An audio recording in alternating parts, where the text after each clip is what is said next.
A very good morning to all of you. स्वागत करता हूं आपका अपना यूट्यूब चैनल मैथ अड्डा सारण में। तो चलिए फिर मैं हाजिर हो गया एक नया सेशन लेके। खान सर का रेलवे ग्रुप डी का प्रैक्टिस सेट का जीके जीएस का प्रैक्टिस सेट 4 करने वाले हैं। तो चलिए, अगर आप हमारे चैनल पर नए हैं तो चैनल को सब्सक्राइब कर लीजिए, साथ ही साथ बेल आइकन को दबा लीजिए ताकि हम कोई भी वीडियो अपलोड करें उसका नोटिफिकेशन आपको मिलता रहे। अगर आप अभी तक 3 सेट नहीं देखे हैं तो GK plus GS Khan sir group D के नाम से प्लेलिस्ट बना हुआ है, आप वहां से जाके देख सकते हैं। तो चलिए बिना टाइम के आगे बढ़ते हैं। अब कुछ बात कर लेते हैं अनअकैडमी की। जैसे कि आप सभी जानते हैं, अनअकैडमी इंडिया का सबसे लार्जेस्ट एजुकेशनल प्लेटफॉर्म है। यहाँ पे इंडिया के टॉप एजुकेटर टीच करते हैं और टॉप बैचेज भी लेके आते हैं। तो इसी में से कुछ बैच स्टार्ट हुआ है। आप देख सकते हैं कि last mile SSC CGL complete batch जो 2 मार्च से स्टार्ट हो गया है, जहाँ पे यहाँ पे आप देख सकते हैं कि इंडिया के ये सभी टॉप एजुकेटर हैं जो कि आपको पढ़ाने वाले हैं। तो 2 मार्च से इसका ये क्लास जो है ये शुरू हो गया है। इसमें टोटल 400 प्लस आवर आपको होगा, ड्यूरेशन 2 मंथ का होगा। मॉक टेस्ट अवेलेबल होगा। राइज योर हैंड क्वेश्चन, यानी कि आप अपना क्वेश्चन को राइज योर हैंड करके रेज कर सकते हैं। सफलता बैच भी शुरू हुआ है एसएससी सीजीएल सीएचएसएल के लिए, जो कि 2021 एग्जाम के लिए, जो कि 2 मार्च से शुरू है। इसके साथ उद्देश्य एसएससी सीजीएल सीएचएसएल 2022-23 एग्जाम के लिए ये भी 2 मार्च से शुरू हुआ है। उद्देश्य की बात की जाए तो ये भी एसएससी सीजीएल सीएचएसएल के लिए 2022-23 एग्जाम 2 मार्च से शुरू हुआ है। टारगेट एसएससी सीएचएसएल का भी एग्ज़ाम 2 मार्च से शुरू हो गए। यहाँ पे भी आपको टॉप एजुकेटर टीच करेंगे और सारी सुविधाएं जो है आपको मिलेंगी। मॉक टेस्ट है, आप क्वेश्चन डाउट है, राइज योर हैंड मतलब अपना हैंड उठा के आप पूछ सकते हैं। उसके साथ complete batch on general studies का ऑल एसएससी बैच के लिए ये भी शुरू हुआ है। यहाँ पे भी इंडिया के टॉप एजुकेटर जो हैं आपको टीच करते दिखेंगे, ठीक है। उसके साथ आप देख सकते हैं लक्ष्य बैच है एसएससी एमटीएस के लिए, एम एसएससी स्टेनोग्राफर के लिए है, mission Delhi police constable SSC GD के लिए है, लक्ष्य यूपी पुलिस के लिए है, लक्ष्य राजस्थान पुलिस के लिए है। इसके साथ ही आपको मैं बता दूं कि बहुत सारे फ्री क्लासेज भी अनअकैडमी पे आपको मिलते हैं, जो कि यहाँ पे मेंशन किए गए हैं। वो भी टॉप एजुकेटर आपको फ्री में भी क्लास देते हैं। इसके साथ बहुत सारा आइकॉनिक फीचर भी है। लाइव डाउट सॉल्विंग सेशन है कि आपका लाइव जो है आइकॉनिक सब ये चीज़ है। आप रेज ए हैंड कर सकते हैं, talk with your favourite educator in live class में बात कर सकते हैं। तो बहुत सारे फीचर हैं। अगर आप अनअकैडमी से जुड़ना चाहते हैं इन सभी बैचों से, तो लिंक आपको डिस्क्रिप्शन में मिल जाएगा। जब आप सब्सक्रिप्शन लें तो हमारा रेफरल कोड सारण10 जो है लगाना ना भूलें। हमारा रेफरल कोड सारण10 जरूर लगाएं। तो चलिए बिना टाइम वेस्ट किए क्लास को हम शुरू करते हैं और आज का पहला क्वेश्चन देखते हैं। आज का पहला क्वेश्चन है, थोड़ा सा इसे नीचे करना पड़ेगा, कि भारतीय राष्ट्रीय कांग्रेस का पहला अधिवेशन 1885 में आयोजित किया गया था। इसका आयोजन भारत के किस शहर में किया गया था? तो ये मुंबई में, यानी कि बम्बई में उस वक्त क्या था? उस वक्त बम्बई था 1885 में। अब जाके ये क्या हो गया है? मुंबई हो गया है। तो ऑप्शन सी जो होगा ये आपका सही आंसर हो जाएगा। नेक्स्ट, आईएमएफ और विश्व बैंक का गठन 1944 में हुआ था। उनके मुख्यालय किस शहर में स्थित है? तो आईएमएफ का जो मुख्यालय है ये आपका वाशिंगटन डीसी में स्थित है। कहाँ है? वाशिंगटन डीसी में स्थित है। तो ऑप्शन सी जो होगा ये क्या हो जाएगा? आपका सही आंसर हो जाएगा। वीडियो अच्छा लगे तो लाइक जरूर करें। चंद्रगुप्त मौर्य के गुरु कौन थे? तो चंद्रगुप्त मौर्य के गुरु विष्णुगुप्त यानी कि आचार्य चाणक्य थे। विष्णुगुप्त आचार्य चाणक्य। तो ऑप्शन बी जो होगा ये आपका सही आंसर हो जाएगा। सिंह चतुर्मुख स्तंभ कहाँ स्थित है? तो सिंह चतुर्मुख स्तंभ यानी कि लाइन कैपिटल पिलर जो है ये आपका सारनाथ में स्थित है। तो ऑप्शन ए क्या हो जाएगा? आपका सही आंसर हो जाएगा। अगला प्रश्न देखते हैं कि भारतीय संविधान के किस अनुच्छेद में पंचायतों और स्थानीय निकाय शासन से संबंधित प्रावधान शामिल किए गए हैं? तो अनुच्छेद 243 में पंचायत और स्थानीय निकाय शासन से संबंधित प्रावधान जो है उसको अनुच्छेद 243 में शामिल किया गया है। भारत के राष्ट्रीय प्रतीक के नीचे उत्कीर्णित सत्यमेव जयते शब्द कहाँ से लिया गया है? तो भारत के राष्ट्रीय प्रतीक के नीचे ये जो उत्कीर्णित सत्यमेव जयते शब्द है ये मुंडक उपनिषद से लिया गया, मुंडक उपनिषद। तो ऑप्शन ए क्या हो जाएगा आपका सही आंसर हो जाएगा। नेक्स्ट कि 1942 में किस प्रधानमंत्री के निर्देशानुसार क्रिप्स मिशन भारत आया था? तो किसके? तो विंस्टन चर्चिल के द्वारा, यानी कि 1942 में प्रधानमंत्री विंस्टन चर्चिल के निर्देशानुसार क्रिप्स मिशन जो था भारत आया था। तो ऑप्शन बी जो है आपका सही आंसर हो जाएगा। ये कई एग्जाम में पूछा गया है, तो एग्जाम के ग्रुप डी के दृष्टिकोण से ये क्वेश्चन इम्पोर्टेंट हो जाता है।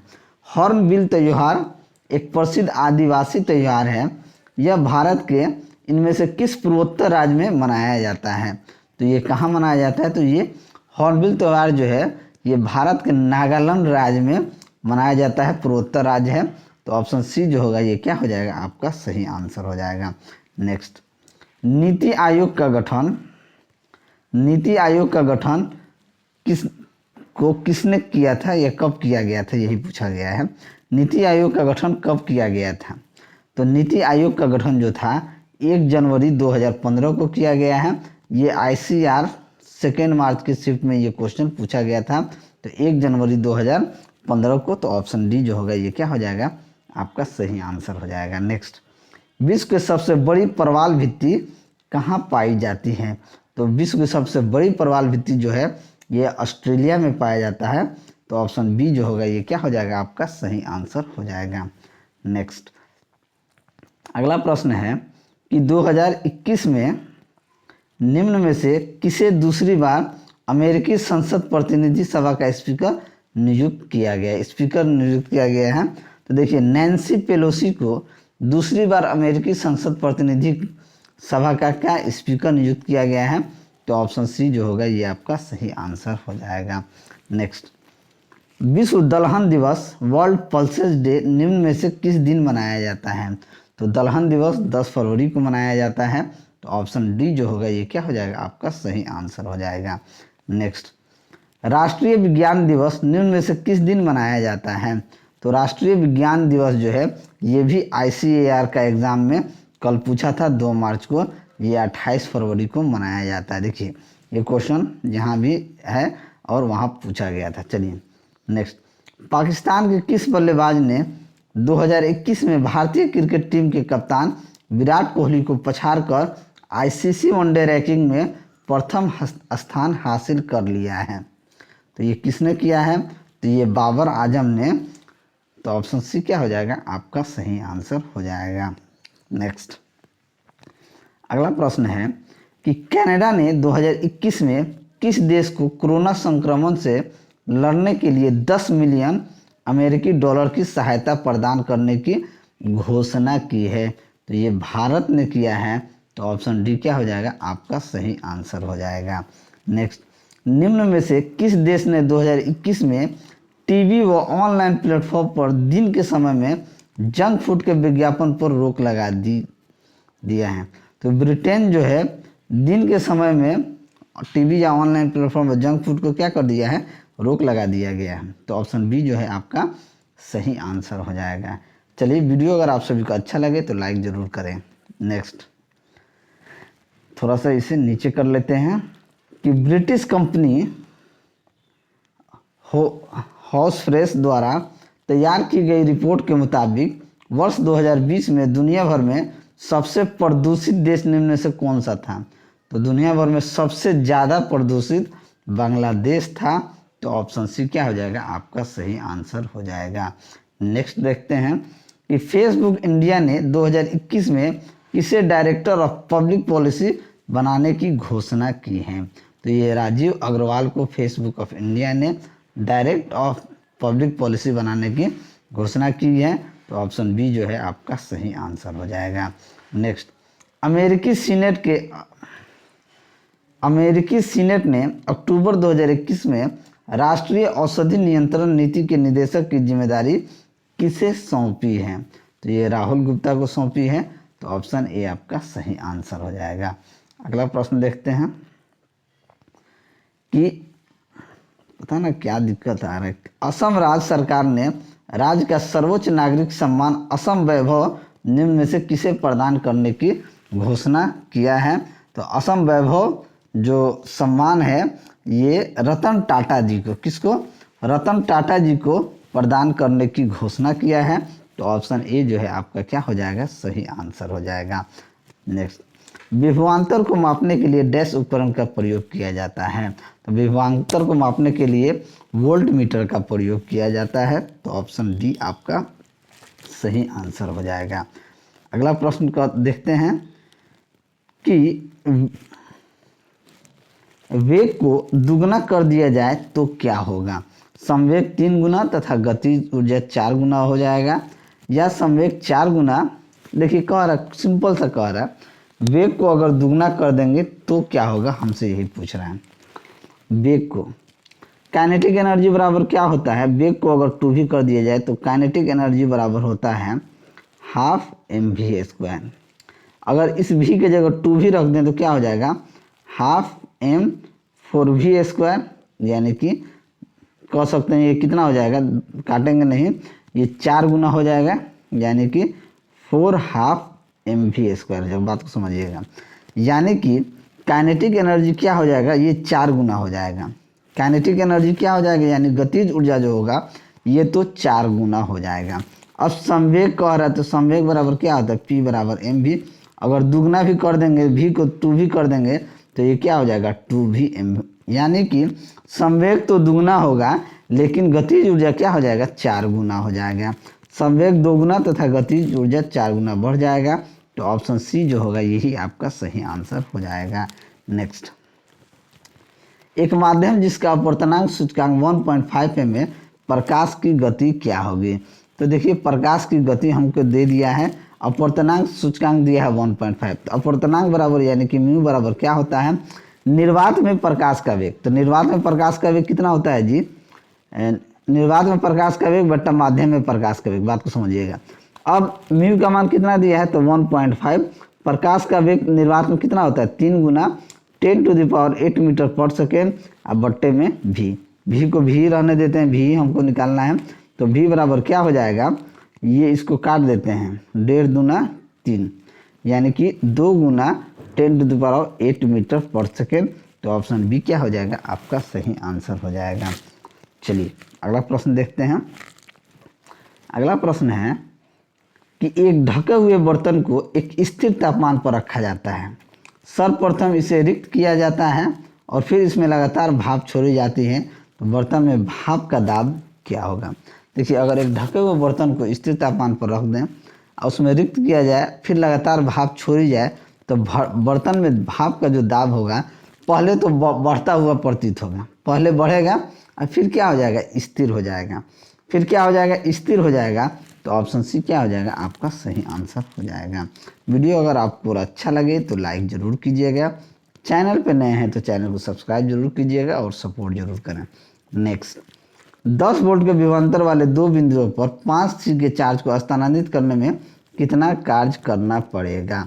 कितना कार्य करना पड़ेगा, W बराबर क्या होता है, VC। V कितना है 10 वोल्ट, C कितना है 5, 10 × 50 जूल करना होगा, सिंपल सा है। तो ऑप्शन सी क्या हो जाएगा, आपका सही आंसर हो जाएगा। ठीक है, समझ गए। नेक्स्ट, अगला प्रश्न है कि एक फोटो विद्युत सेल डैश में परिवर्तित करता है। तो एक फोटो विद्युत सेल जो है ये किस में परिवर्तित करता है, तो प्रकाश ऊर्जा को विद्युत ऊर्जा में परिवर्तित करता है। तो ऑप्शन सी जो है ये आपका सही आंसर हो जाएगा। नेक्स्ट, अगला प्रश्न देखते हैं कि एक ग्रह मान ले जिसका द्रव्यमान और त्रिज्या पृथ्वी के द्रव्यमान और त्रिज्या का 1/3 है। यदि पृथ्वी पर गुरुत्वाकर्षण के कारण त्वरण का मान g है तो ग्रह पर इसका मान क्या हो जाएगा। मान लीजिए गुरुत्वीय त्वरण पृथ्वी पर स्मॉल g है और ग्रह पर गुरुत्वीय त्वरण को हम g' मान लिए। पृथ्वी पर द्रव्यमान अगर m है तो ग्रह के द्रव्यमान को अगर हम m' मानते हैं तो ये कितना हो जाता है, m/3 हो जाएगा। ठीक है, पृथ्वी की त्रिज्या को r मान लें तो ग्रह की त्रिज्या r' क्या हो जाएगी, r/3 हो जाएगा। ठीक है, सार्वत्रिक नियतांक जो होता है स्मॉल कैपिटल जी होता है। तो यहाँ देखेंगे g बराबर gm/ क्या हो जाएगा, r²। अब ग्रह के लिए गुरुत्वीय त्वरण हम लेंगे g' बराबर gm' बट्टा आर डैश का होल स्क्वायर। ठीक है, अब कुछ नहीं करना है, देखिए यहाँ कुछ नहीं करना है।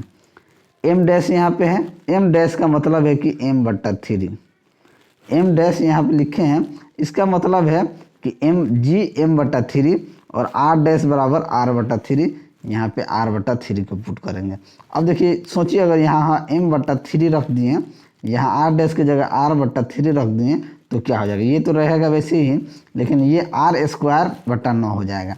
ये आर स्क्वायर बट्टा 9, 9 चला जाएगा ऊपर, 3 आ जाएगा, यानी ये कट के कितना हो जाएगा, 3gm बट्टा आर हो जाएगा।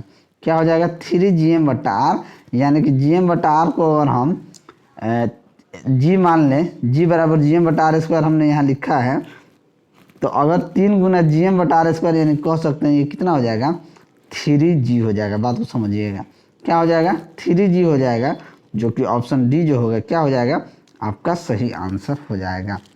चलिए अगला प्रश्न देखते हैं कि डैश तरंगे चमगादड़ को उनके रास्ते में आने वाले बाधाओं को पता लगाने में मदद करती हैं। तो परासर्व तरंग जो होती हैं ये चमगादड़ को रास्ते में आने वाली बाधाओं को क्या करते हैं, पता लगाते हैं। तो ऑप्शन सी क्या हो जाएगा, आपका सही आंसर हो जाएगा। नेक्स्ट, डैश तत्व में बाहरी सेल में इलेक्ट्रॉनों के साथ 3 कक्षाएं होती हैं। तो किसकी 3 कक्षाएं होती हैं, तो देखिए 3 कक्षाएं, क्रिप्टॉन, नियोन, जेनॉन और आर्गन। तो आर्गन का जो होता है, देखिए आर्गन का ही होता है, आर्गन का होता है इलेक्ट्रॉनिक विन्यास क्या होता है, 288। ठीक है, क्रिप्टॉन का देखा जाए, क्रिप्टॉन का देखा जाए तो इसका होता है 2 8 18 18 8 होता है। जेनॉन का अगर हम देखें, जेनॉन का होता है 2 8 18 18 8। ठीक है, और आर्गन का होता है 2 8 8। तो हम कह सकते हैं कि आर्गन ही, ऑप्शन डी क्या हो जाएगा, आपका सही आंसर हो जाएगा। चलिए अगला प्रश्न देखते हैं। अगला प्रश्न है थोड़ा सा इसे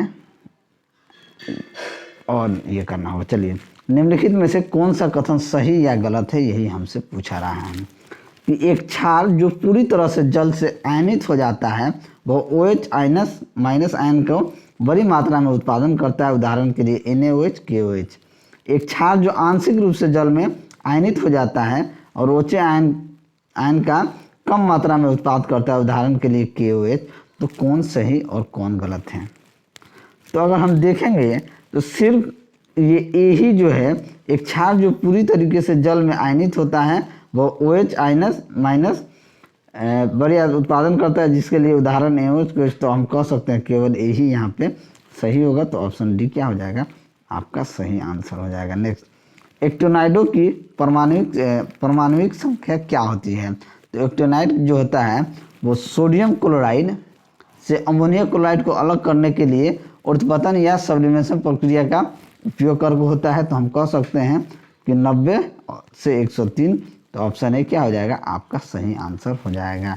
नेक्स्ट अगला प्रश्न देखते हैं कि सोडियम क्लोराइड से अमोनियम क्लोराइड को अलग करने के लिए आप निम्नलिखित में से किस प्रक्रिया का उपयोग करते हैं। तो इसके लिए हम कैल्शियम हाइड्रोक्साइड का, अगर हम देखेंगे सोडियम क्लोराइड से अमोनियम क्लोराइड को अलग करने के लिए ऊर्ध्वपातन जो है, सोडियम क्लोराइड से अमोनियम क्लोराइड को अलग करने के लिए ऊर्ध्वपातन या सब्लिमेशन जो है, सब्लिमेशन प्रक्रिया का उपयोग करते हैं। तो ऑप्शन बी क्या हो जाएगा, आपका सही आंसर हो जाएगा। ठीक है, एक चीज़ देखिए, यहाँ पे एक्टिनाइडों की परमाणु संख्या हमारा 90 से 103 के बीच होता है। ठीक है, चलिए ये आपका हो गया। अगला प्रश्न देखते हैं। क्वेश्चन नंबर 33 कहता है कि निम्नलिखित में से कौन सा कथन सत्य असत है। निम्नलिखित अप्रत्यावर्ती अभिक्रिया का एक उदाहरण है N2G + 3H2 2NH3G। ठीक है, उसके बाद कह रहा है कि निम्नलिखित में से संयोजक अभिक्रिया का एक उदाहरण कौन सा है। तो संयोजक का कौन सा है ये पूछा गया है। तो इसको अगर हम देखेंगे तो केवल ए सही है या 2Mg + O2 2MgOS। यानी अगर इसको देखेंगे तो हमारे पास क्या केवल ए सत्य है, ए बी दोनों सत्य है, ए केवल बी सत्य है। तो हम देखेंगे तो ये हमारा कौन सा सही आंसर हो जाएगा। तो हम देखेंगे केवल बी जो है 2Mg + O2 2 MgOH, तो यही केवल बी सत्य है। तो ऑप्शन बी डी जो है आपका सही आंसर हो जाएगा।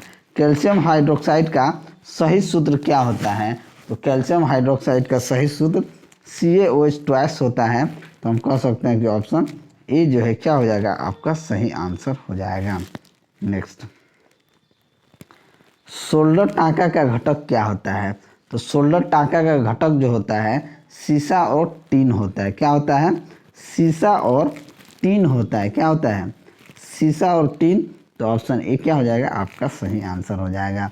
निम्नलिखित यौगिक को उनके कार्बन बंध की लंबाई के अनुसार बढ़ते क्रम में व्यवस्थित कीजिए। Ethene, ethyne, ethane. तो ये क्या हो जाएगा? Ethene, ethyne, ethene, ethane. तो ऑप्शन सी क्या हो जाएगा आपका सही आंसर हो जाएगा। एलपीजी का मुख्य घटक क्या होता है? तो एलपीजी का मुख्य घटक होता है ब्यूटेन। क्या होता है? ब्यूटेन होता है। तो ऑप्शन डी आपका सही आंसर हो जाएगा। चलिए, वह विकल्प चुने जो परिसंचरण तंत्र के बारे में सत्य नहीं है। किसके बारे में सत्य नहीं है? परिसंचरण के बारे में सत्य नहीं है। तो हम कह सकते हैं यह शरीर के लगभग जो है 17 से 18% होता है। यही आपका सही नहीं होता है। नेक्स्ट, बेरी रोग किस विटामिन की कमी से कारण होता है? तो बेरी रोग जो होता है ये किस विटामिन? तो विटामिन बी की कमी से बेरी रोग होता है। तो ऑप्शन बी जो है ये आपका सही आंसर हो जाएगा। हीमोफीलिया किसका एक उदाहरण है? तो हीमोफीलिया जो है ये किसका उदाहरण है? तो हीमोफीलिया आनुवंशिक रोग का उदाहरण है। तो ऑप्शन बी आपका सही आंसर हो जाएगा। नेक्स्ट, एंजियोस्पर्म आवृत वृद्धि के प्रजनन भाग डैश में स्थित होते हैं। तो ये किस में स्थित होते हैं? तो पुष्प में। तो ऑप्शन ए आपका सही आंसर हो जाएगा। नेक्स्ट, किसी कोशिका में मौजूद सबसे बड़ा कोशिकांग कौन सा होता है? तो ये नाभिक होता है। तो ऑप्शन डी आपका सही आंसर हो जाएगा। ये भी ICR में पूछा गया प्रश्न है। चलिए अगला प्रश्न देखते हैं कि अम्लीय वर्षा के संदर्भ में इनमें से कौन सा कथन सत्य नहीं है? इसका pH मान 5 से 6 कम होता है। यह वायुमंडल में सल्फ्यूरिक अम्ल या नाइट्रिक अम्ल की उपस्थिति के कारण होता है। अधिक अम्ल सशक्त कार्बनिक अम्ल के कारण बनता है। या अम्लीय वर्षा हमारे परिस्थिति तंत्र को प्रभावित करता है। तो हम कह सकते हैं अधिकतम अम्ल सशक्त कार्बनिक अम्ल के कारण बनता है। यही सही आंसर नहीं होगा। नेक्स्ट, अगला प्रश्न देखते हैं कि निम्नलिखित में से कौन सा विकल्प सही है? सही 1 गीगाबाइट 1024 MB, यानी 1 GB में 1024 MB ही होता है। तो कह सकते हैं ऑप्शन ए क्या हो जाएगा? यही सही आंसर हो जाएगा। और कंप्यूटर का जनक यानी पिता किसे कहा जाता है? तो चार्ल्स बेबेज को कंप्यूटर का पिता कहा जाता है। तो ऑप्शन सी आपका क्या हो जाएगा? सही आंसर हो जाएगा। तो चलिए, अगर आपको मेरा वीडियो अच्छा लगा हो तो वीडियो को लाइक करें, दोस्तों में शेयर करें। अगर आप हमारे चैनल पर नए हैं तो चैनल को सब्सक्राइब करें। मैं ऐसे ही वीडियो लेकर आपके सामने हाजिर होता रहूँगा। चलिए मिलते हैं अगले वीडियो में, तब तक के लिए जय हिंद।